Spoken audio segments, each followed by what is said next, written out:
as much as it's going to cost you. But if you look at the hemp industry right now, the biggest issue is that if you look at the final products, they're very ill-defined. I mean, you got CBD oil, which cures everything, right? I mean, it is the best thing since, I don't know, snake oil, I guess. But it's awesome stuff.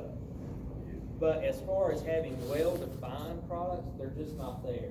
So I think this is going to develop into a well-defined market. There's going to be some really good retail products that come out of this. It's just a long time, just a lot of space to go, and it may be pretty messy before you get there.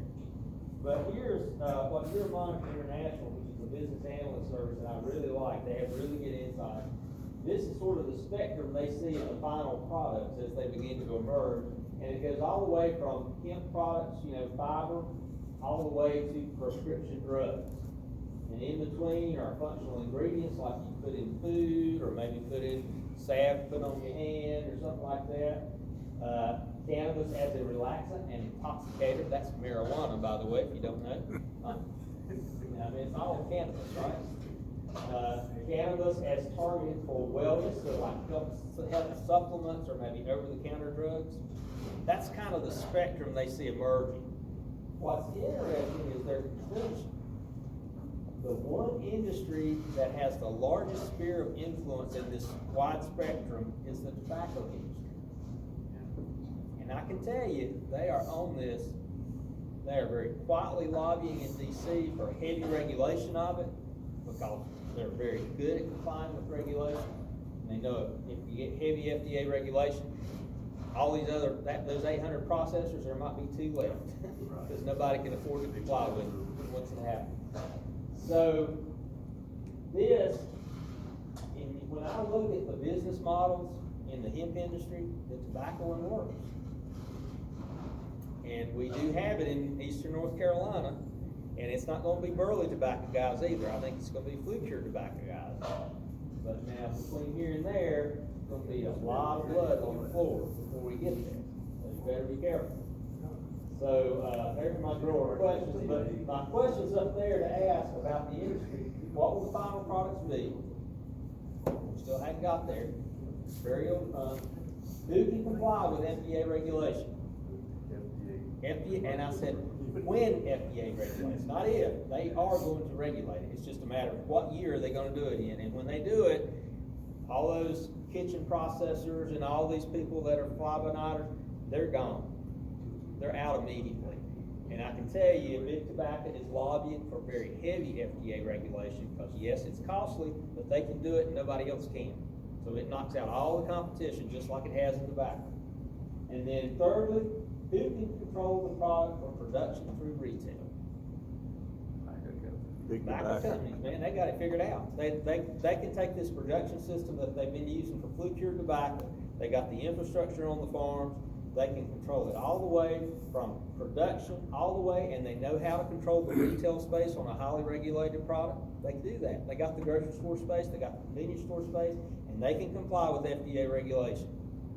Now here's the interesting part. The part of the sphere that they probably could not control is like when it gets into prescription drugs and maybe some of the over-the-counter drugs that might come out of this. So the pharmaceutical industry is the one that can really control that, right?